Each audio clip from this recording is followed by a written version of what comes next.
düzenli olarak ve korunmadan cinsel ilişkiye girmesi halinde 12 ay içinde bir gebelik olmasını bekliyoruz. Presim që brenda 12 muajsh një qift pa pas nevojë për kontrolla ta provojë që shtatzanin të realizojë në mënyrë natyrale. Eğer 12 ay içinde gebelik olmazsa o zaman Nëse nuk ka shtatzani brenda 12 muajsh, Vetëm atëherë një duhet pyetje të kam shkohet për te doktori. Dardanin, më fal, Dardan po dëgjohet në dalje zëri për kthyesit? Një konfirmim ndoshta nga në rregull është. E po mirë shumë, mund të vazhdojmë atëherë. eğer evli çiftimizde kadının yaşı 35'in üzerinde Nëse te qifti mosha e gruas është mbi 35 vjeç, atëherë preferojmë që kjo kohë të jetë më shumë të 6 muaj, nëse nuk arrin shtatzanie, duhet të shkohet te mjeku për të bërë testet e nevojshme. Po pra, me mosh, natyrisht që dhe koha mund të kufizohet apo të shtohet. Mirë, po e zëm që qifti e ka këtë moshën 35, kanë kaluar 6 muaj, nuk ka rezultate një shtatzanie në mënyrë natyrale. Cilët janë hapat e parë të cilët ju preferoni qiftit që t'i ndjekin? Eğer çiftimiz 30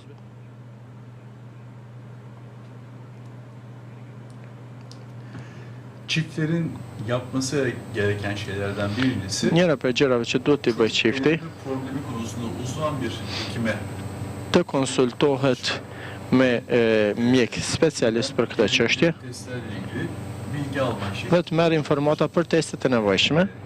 Bunun dışında yine Përveç kësaj, hekimin verdiği bir takım bilgiler doğrultusunda në dritën e disa njerive që i jep mjeku, çifti duhet që gjatë këtij procesi të hedh hapa përpara. Mirë, cilët janë hapat më të shpeshtë që duhet ndërmarr, apo po e shohim që nga viti në vit problemet me infertilitetin janë në rritje në tërë botën. Këtë po e vren edhe Kosova gjithashtu. Po besoj që doktori dhe ka ka hulumtu për Kosovën, sepse tashmë gati një vit që gjendet në Kosovë. Se cili vend, se cili shtet i ka ato specifikat e veta. Çfarë keni pas mundësi nga ato qiftet të cilat kanë ardhur tek ju të vreni, se janë problemet më të mëdha në Kosovë sa i përket infertilitetit? şimdi ne yazık ki geçen yıllar kadınlara Fatkeqësisht gjatë viteve të kaluara, sa i përket çocuk sahibi olmayı shtatzanis, po vështirësohet mundësia e mbetjes shtatzan për shkak të rritjes së moshës në çdo vend të botës, në çdo rajon të botës. artık kadınlar toplum hayatına daha çok katılıyorlar. Femrat edhe më shumë janë pjesë e jetës, marrin edukim në një moshë më të shtyr, dëshirojnë që të kenë karrierën e tyre. Dolayısıyla daha geç çocuk sahibi. Rrjedhimisht lindja e fëmijëve po shtyhet për një moshë më të rritur, Az önce de konuştuğumuz gibi sikur se e that pak më parë, andaj edhe çocuk sahibi për kemi mjaft të tilla që mbi moshën 35 vjeçare për herë të parë duan të mbeten shtatzë. şundan da bahsetmek lazım. Günümüzde beslenme şekilleri olsun, Mënyra e të ushqyerit në ditët tona, stili të jetesës dhe këto kanë ndryshuar shumë. besinlerimizdeki doğallığın azalması, Ulja e naturalitetit të ushqimeve tona, ulja nivelit të aktivitetit problemleri po ndikojnë që të kemi infertilitet edhe tek meshkujt. Natyrisht, madje ju mjekët po e thoni që tashmë është bërë një lloj barazimi. Nuk ka më femra apo gruaja, ta themi më mirë, është shkaktare. Tashmë është 50% me 50%. Problemet në mes burrave dhe grave në trajtimin e infertilitetit. tabii ki şimdi eskiden Në të kaluarën, olmaması nedeniyle çiftlerde her zaman tek kadın suçlu. qiftet, gjithmonë femrat janë fajsuar për pamundësinë e mbetjes së shtatzënis. İşte bu tedaviler, Mirë po, testet, angazhimet, mjekimet që kanë zhvashtuar gjatë viteve, e shohim që 50% janë përgjegjësitë në mes të qiftit. Po.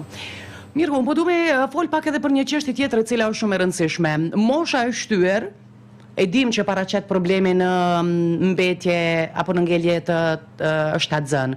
Por atë të cilën po e vrejmë dhe që është shqetësuese, sigurisht ushqimet, faktorët e tjerë të rrezikut, jeta jo shumë aktive, po bën që dhe personat të rinj të kenë probleme me infertilitetin. Madje, këto vitet e fundit kam dëgjuar një numër të madh, goxhat madh të femrave të cilat edhe pas moshës 22-25 vjeç po lënë rezervat e tyre të qelizave vezë duke parë rënjen e tyre në moshë shumë të hershme, duke i ruajtur në banka të spitaleve të ndryshme. Çok doğru. Keni të drejtë. İnfertilite yani çocuk edinme sıkıntısı Problemi i lindjes së fëmijës rahatsızlığı değil. nuk është diçka që ka të bëjë vetëm me ata që janë në moshë të shtyr. Duhet mos keq kuptohemi se përket edhe çiftet e ri që janë në moshë të re kanë probleme mjaft të mëdha. Hayatımıza giren birçok yenilik var. Bunlar Janë mjaft risi që hynë në jetën tonë, na lehtësuan jetën realisht këto risi. eski doğallığı kaybettik. Mirë po në një aspekt e humbëm naturalitetin, aktiviteti që i ekspozohemi, pastaj Sağlığını çok erken kaybetmesine sebep oluyor bazı kadınlar. fatkeqësisht po ndikojnë që ta humb aftësinë e lindjes një femër qoftë edhe kur është në moshë shumë të re. Çfarë zgjidhje, duke di që teknologjia po e bën të vetën, do të flasim pas pak edhe për inteligjencën artificiale, të cilës në fillim pak ju friksuam, thanë se po na i zën vendet e punës, por në fakt e pam që ajo është një ndihmëse e madhe, posaçërisht në fushën e mjekësisë.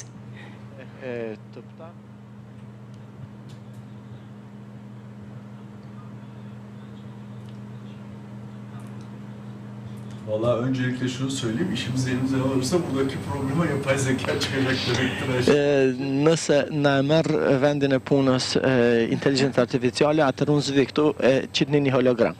Yapay zeka şu aşamada gerçekten bize çok yardımcı oluyor. Inteligjenca artificiale shumë po na ndihmon neve si mjek, nuk përfundojnë ato lehtësirat që mund të përfitojmë tani për tyre. Yani yapay zeka deyince tabii Pra kur flasim për robot falan anlaşılıyor. inteligjencën artificiale, s'mund kuptohet për një robot që vërtitet ande e kënde, derisa flasim për përdorimin, sferën e përdorimit të inteligjencës artificiale, në fakt, Birçok hastanın verilerini çok ayrıntılı biçimde bir araya getirip inceleyip bizlere mundësia për t'i përpunuar dhënat e pacientëve dhe përdorimi i tyre si pikë orientuese për pacientët e ardhshëm. Kjo është shumë e rëndësishme. bugün Bahçeci Kliniği'nde Sot në klinikën Bahçeci, metodat e mjekimit derisa zbatohen për pacientët, kur i diskutojmë në ato, elde ettiğimiz verilerin ışığında biz karar veriyoruz. ne vendosim duke i pas parasysh dhënat e mira pacientëve. İnfertilite nedenleri artıyor. Po shtohen arsyet e infertilitetit, po shtohet numri i çiftëve që kanë problem me mbetjen e shtatzanisë. Mirë, po informatat që kemi për shtatzanin, Aldığımız tecrübe de artıyor ve birikiyor. mirë, po shtohet edhe përvoja që marrin prej pacientëve. Dhënat që i marrin prej pacientëve duke i përpunuar në inteligjencë artificiale, po na ndihmojnë të kemi një databazë shumë të rëndësishme në kuptim të përcaktimit të saktë të diagnozët dhe Spitali Bahçeci është në rolin prijes në këtë drejtim. E pikrisht këtu edhe dua që të ndalem, sepse për këto metodat e tjera, të cilat po përdoren për të ndihmuar në shtatzani posaçërisht tek moshat më të shtyra, mbi 35, 40, mbi 45, deri në 50 kur ne kemi parë raste që vjen deri tek shtatzania. Për shembull, ajo e çështjes qelizave staminale, për të cilën po besoj që dhe juve që i keni përdor edhe në Spitalin Bahçeci janë përdor këto metoda. Më pas ka pas edhe metoda të tjera të cilat kanë ndihmuar çiftet. Por për inteligjencën artificiale as unë nuk është që e kam dëgjuar më parë se si po ndikon dhe si po përdoret për të ndihmuar çiftet e reja. Kështu që duam pak më shumë informacion rreth kësaj. Po besoj që është në interes të atyre që duan ta provojnë edhe këtë metodë. Unë nga denemek isteyenlerden Özellikle bu infertilite tedavisinde gjatë trajtimit të infertilitetit, kur flasim për hakkında da ayrıca dëshirë të jap informata të veçanta për PRP-n, egzozomin dhe qeliza staminale, mirë po ndryshime që i solli inteligjencë artificiale janë të mëdha. Gjatë praktikave tona në klinikën tonë, i kemi informatat e pacientëve të kaluar.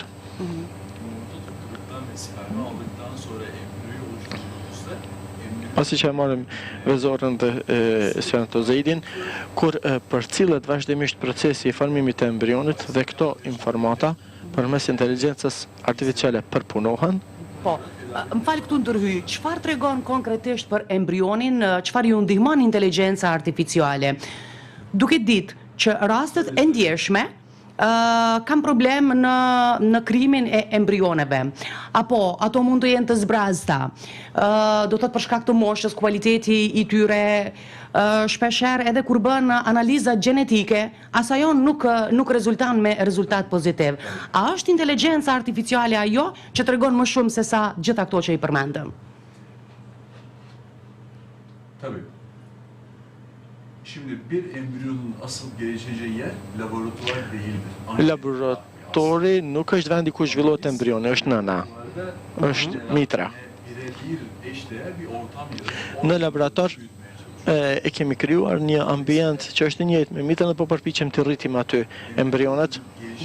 Andaj edhe zhvillimi i embrioneve, po për cilët çdo moment dhe këto po vlerësohen, po analizohen nga inteligjenca artificiale. Po mund të them që çka analizon konkretisht inteligjenca artificiale në këtë rast? Do të thënë fjala është prej momentit kur embrioni vazhdon jetën në mitrën e nënës. Embriyoların gelişimini analiz ediyor. Ayrıca zhvillimin e embrionit, testler yapıldığında kur bëhen teste gjenetike, sërish inteligjenca artificiale po i analizon këto dhëna sepse po ja japim, po i bashkon dhënat që vinë prej shumë pacientëve, daha sonrasında nasıl davranacağını çok önemli. po na jep informata se si të veprojmë në të ardhmen për atë embrion konkret. Në këtë mënyrë ne po ja dalim ban që ta zgjedhim embrionin adekuat. Edhe një sqarim, po besoj kjo është e rëndësishme edhe për shikuesit, duke ditë që ata nuk janë të fushës të profesionit, por që ju intereson shumë kjo çështje. Gratë të cilat kanë rezerva të vogla të qelizave vez, do thotë, çdo herë fjala është sepse kjo ndodh më tepër tek moshat më të shtyra. Dhe kualiteti i tyre nuk është i një cilësie të lartë. Cili është roli i inteligjencës artificiale në këtë pikë, në këtë fazë? Birincisi kadınlar erkeklerin tersine hayatlarında bir kere yumurta üretiyor aslında. Njëherë femra gjatë jetës së tyre prodhojnë vezore, edhe ato janë momentet kur janë në barkun e nënës. Bir rezervleri oluşuyor ve bu Formohen rezervat e tyre dhe gjatë viteve i përdorin ato. dolayısıyla çocuk edinmek için Andaj edhe për të pasur fëmijë në moshën e shtyrë, kur njerëzit kanë dëshirë që të kenë fëmijë, vinë kushtet e përshtatshme, fatkeqësisht rezervi çok rezervat e vezoreve po paksohen në nivel të dukshëm.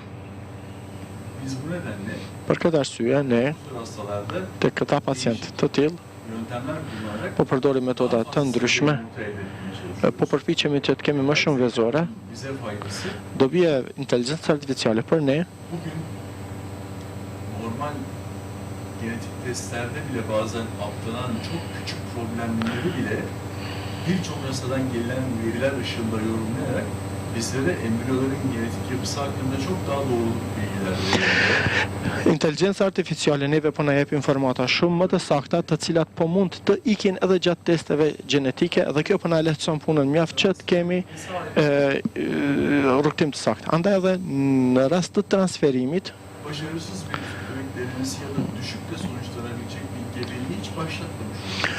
ne po ja dalim ban që të mos e nisim një proces të mbetjes shtatzën të femrës, nëse e shohim që inteligjenca artificiale po na jep informata në bazë të cilave ne po parashohim që nuk do të ketë sukses.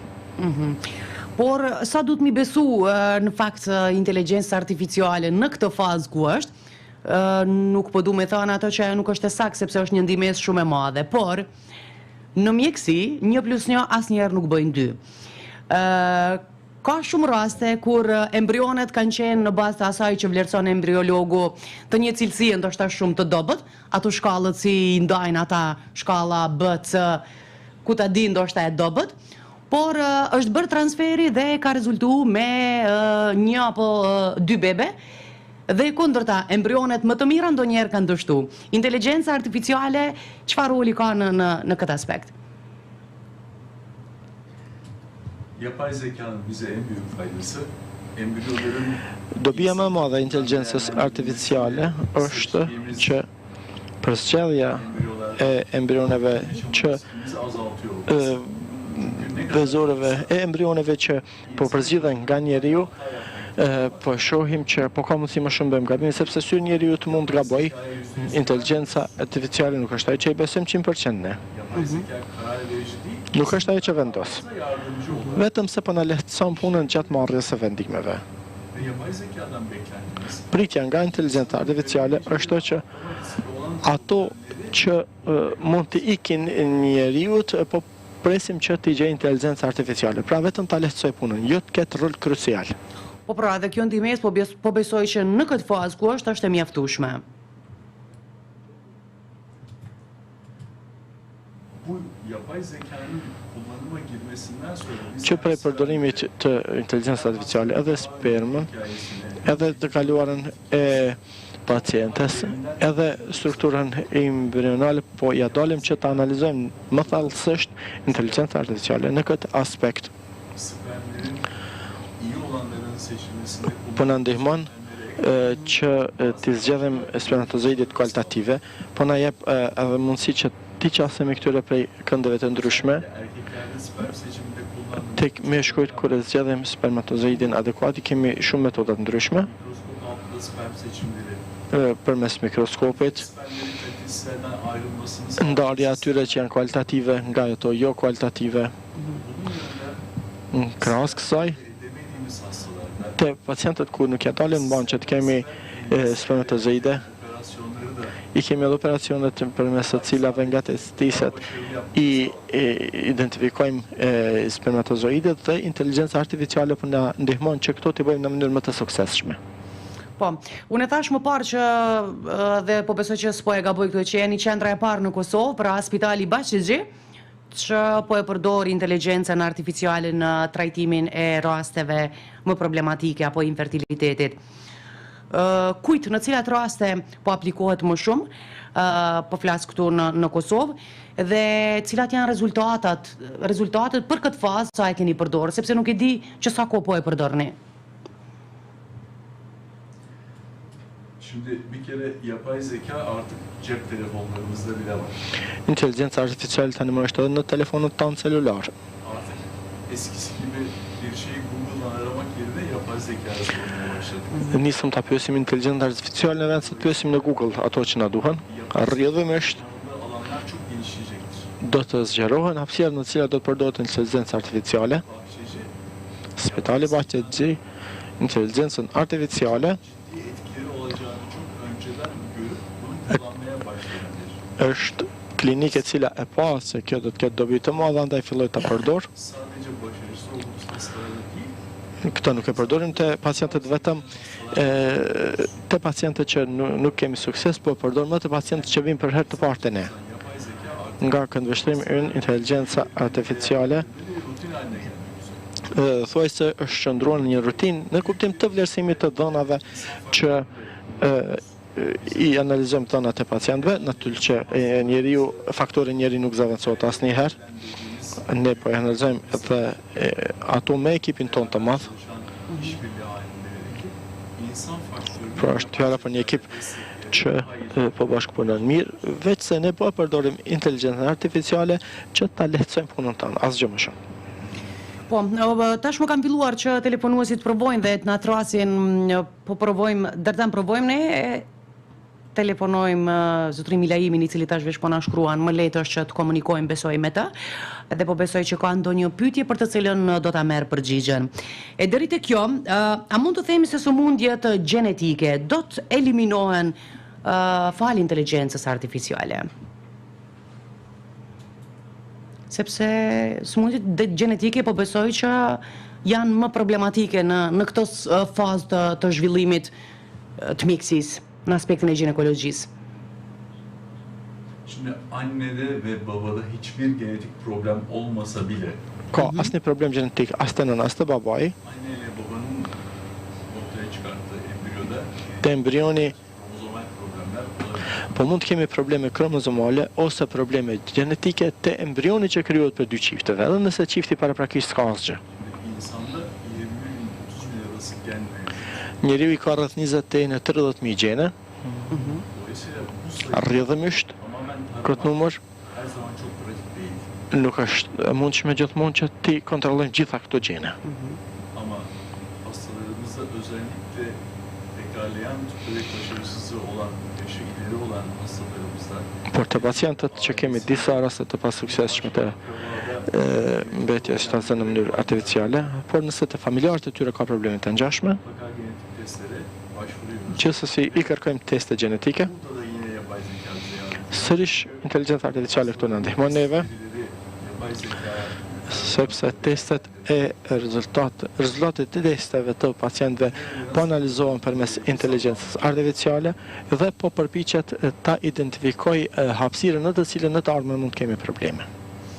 Mirë, kemi një telefonuese të cilën po e marrim tanaj. Alo, Mirë dita, ju përshëndesim. Teuta në telefon. Po, Teuta, tashmë e kemi emrin tuaj. Po, cila është pyetja, të lutem? Pyetja ime është 28 vite, 29 vite u martu vllovi jam. 4 aborte ka pas punota. Edhe spontanisht ka pas gjithat. Deri 4 muaj, 5 edhe abërtrajke. Edhe tash mos ka. Që sa kohë? Që 29 vite po bon. Jo, që sa kohë më nuk ka ndodhur fare shtatzania. Ka ndodhë që 15 vjetë. Nëse mund ta dim edhe një herë moshën e pacientës tani, të zonjës, më fal, jo të pacientës. Po, kunata 38 vjeqare, a vllovën e kam 52 vjeqare. Mirë, qëndron në linjë, ndoshta doktori ka për të bërë ndonjë pyetje shtesë. Ne yapabiliriz bu durumda hocam. benim anladığım kadarıyla normal yoldan gebelikler olmuş ama devam etmemiş. Me sa e kuptuam, shtatzanit kanë qenë përmes rrugëve natyrale, por s'kan vazhduar, apo? A është kështu zonjë, do me thënë shtatzanit që i ka ndodhë kunatës, me qenë se përmente kunatën, kanë qenë shtatzani natyrale, jo përmes metodave të asistuara, përmes IVF-it. Jo, natyrale ka qenë. Natyrale. Natyrale. Şimdi normal bir gebelik için istediğimiz 3 ana şey var. Tre gjëra i kërkojmë për një shtatzani normale, Anneden sağlıklı yumurta, babadan sağlıklı sperm ve de gebeliği barındırabilecek sağlıklı rahim. spermatozoidet të shëndosha nga babai, vezoret e shëndosha nga nëna dhe mitra e shëndoshe e cila do ta çojë procesin tutje. Daha önceki gebeliklerden sonra yaşanan gebelik kayıpları ve belki de tıbbi müdahaleler ve söz konusu olduğunda burada yapılması gereken en doğru şey rahimin iç örtüsünün yani bebeği tutacak olan yerin, bebek odası dediğimiz yerin durumunun araştırılması. Gjëja më e mirë që duhet të bëhet në këtë situatë, me qenë se kemi një histori të tillë të një tentimi të shtatzanie, duhet të kontrollohet muri i brendshëm i mitrës. Anne babada herhangi bir kromozomal bozukluk var mı buna bakılması. Duhet shikojmë nëse te nëna ose te babai ka ndonjë defekt eventual kromozomal. Rahimde ve anne babada yapılan testlerden sonra da embriyo oluşturulup iyi kalite embriyo seçildikten sonra uygun bir endometriuma transfer edilmesini tavsiye ederim. Unë rekomandoj që pasi që tek nëna dhe babai të zgjidhen vezor dhe sperma kualitative dhe të realizohet një proces i shëndosh i zhvillimit të embrionit, atëherë të bëhet transferi përmes endometrisë. Kjo është përgjigja. Zonja, e keni qartë, po besoj gjithashtu, sepse përmes kësaj bisede është e pamundur që të merrni të gjitha detajet, por nëse dëshironi gjëra shtesë, doktorin Berg Bullut, pra e gjeni në Spitalin Bashqigji. Këtu në Prishtinë keni dhe numrin e telefonit që është në ekran, 045-701-128, për detajet të tjera dhe urojmë që të ketë sukses çifti për të cilin ju po flisni. Faleminderit shumë.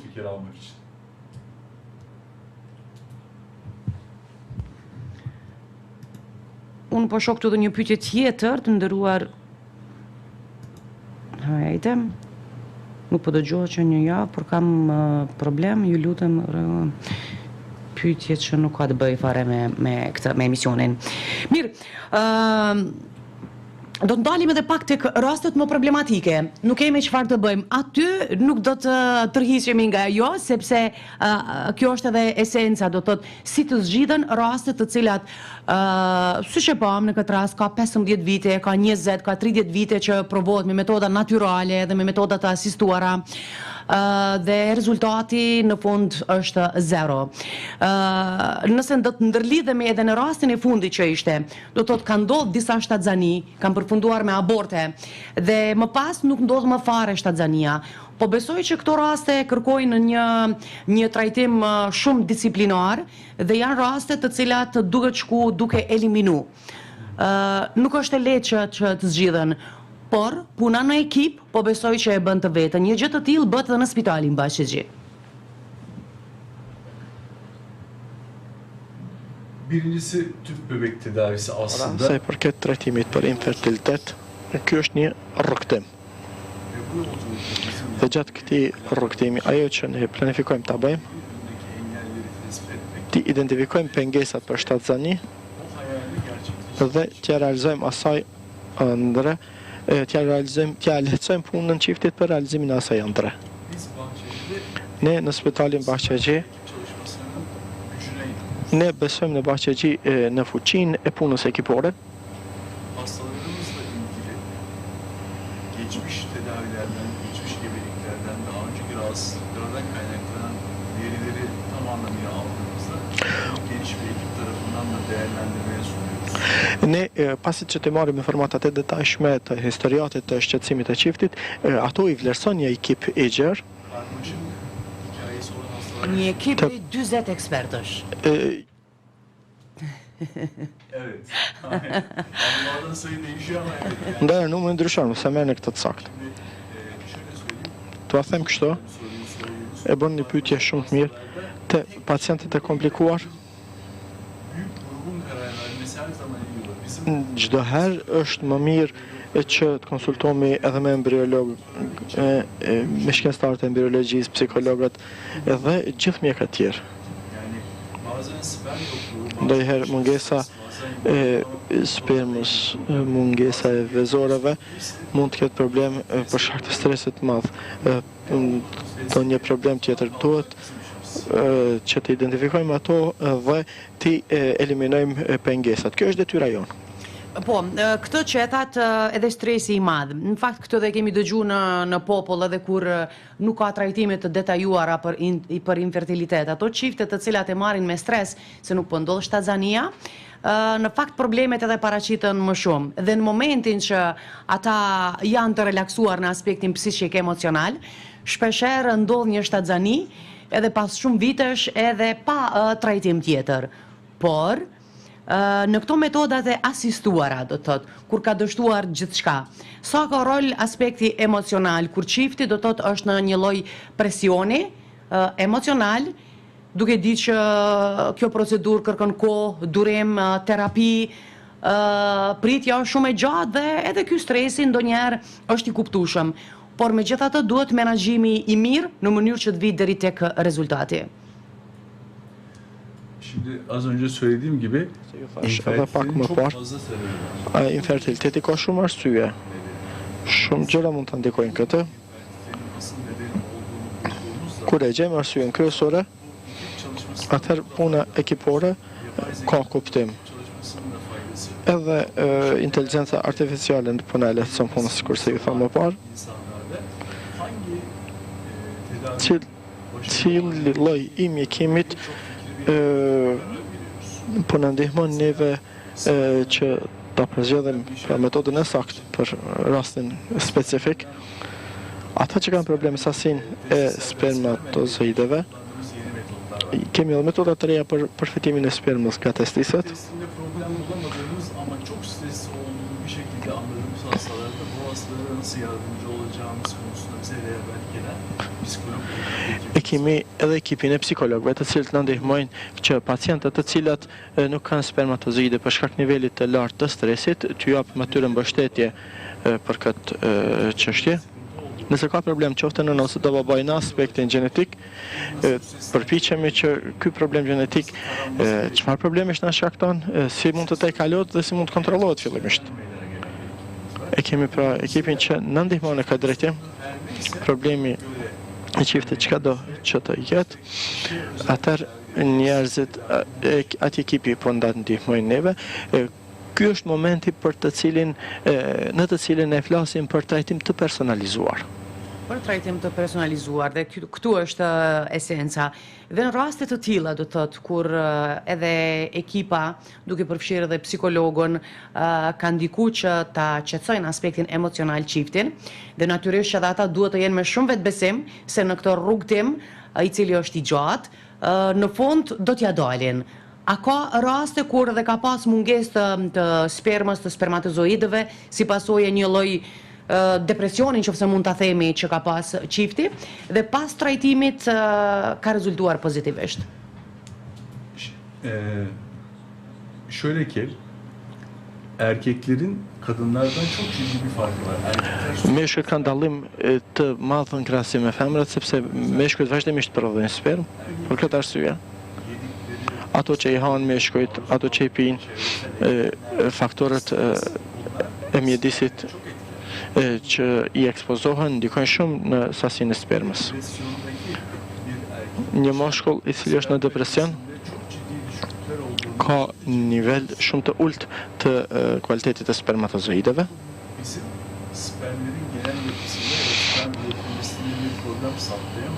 Kur shohim dhe problem në prodhimin e spermatozoideve, kur e shohim që meshkujt kanë problem në punën e tyre,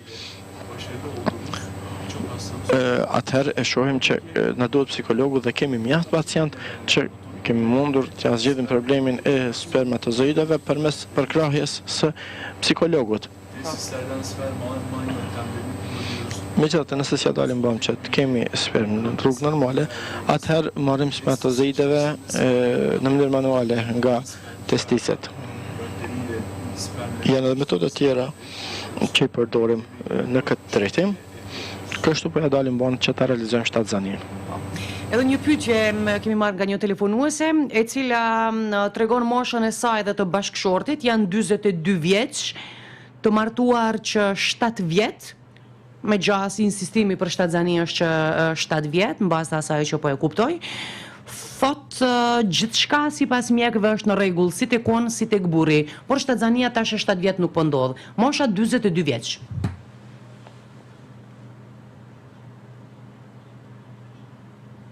Evet. Şimdi özellikle az önce bahsettiğim gibi yaş Mosha, sikurse ju thash, çok ciddi şekilde olumsuz etkileri olan mosha është faktor që mund të ndikojë shumë negativisht mbetjen e shtatzanisë te femrat. Këtë efekt ne po ja dalim bën ta shohim mbi moshën 35 vjeçare. Me përqindje, %50 kur shoqaksak. Dikun nga 100% bie në 70% në bazë asaj që kam lexu, apo ka ndryshuar diçka? Şöyle söyleyeyim, her bir çiftin hamilelik hayaline ulaşma ihtimali farklı çünkü sorunlar farklı. Secili çift ka probleme të ndryshme, andaj dhe përqindja është e ndryshme. Yaşa bağlı olarak motor Vetëm rezerv ve kalite kaybına odaklanacak olursak nëse e shohim humbjen e kualitetit të vezoreve për shkak të moshës, nëse kalohet mosha 40 vjeçare, përqindja bie në 10%, madje edhe më poshtë. işte böyle durumlar için Në kësi raste të tilla, uygulamakta olduğumuz yeni yöntemler var. kemi metoda të reja që po i zbatojmë, Tıbbi takviyeler kullanıyoruz. po përdorim edhe disa mbështetje mjekësore, edhe PRP dhe egzozom, edhe qeliza staminale po aplikojmë, edhe natyrisht që pacientet të cilat kanë moshë të shtyër, po bëjmë test gjenetik dhe në bazë të rezultatit të tyre, nëse ka problem në kromozome, atëherë nuk po i transferojmë ato dhe po priqemi tash mangim përqindjen e vogël. Edhe një pyetje që lidhet me këtë, thotë deri një pyetje interesante, deri në cilën moshë lejohet IVF-i? Şöyle söyleyeyim. S'ka moshë. Sınır yok mu yani? Kur ka material. Yani şimdi doğanın insana biçtiği bir sınır var tabii ki. Yani hani Një kufi që natyrë i atë sakton njeri. Dëshira do të ishte që në moshën 80 vjeçare të kemi një moshë 71, mirë po nuk lejohet kjo. Një femër duke i përdor vezorët e veta është mbetja shtazënisë është e mundshme para moshës 35 vjeçare, mirë po deri në moshën 45 vjeçare përmes mjekësisë po mund t'i asistojmë njerëzit. Kur kalohet mosha 45 vjeçare, edhe rezervat, edhe kualiteti, edhe gjendja e mitrës është e kufizuar, bie niveli suksesit, sepse tek këta pacient ka nevojë për mjekim më të planifikuar. Ndoshta në ardhmen do të kemi nevojë për asistim të qeliza dhe staminale, përmes kësaj po shpresojmë që ta arritim pak moshën e shtatzanisë.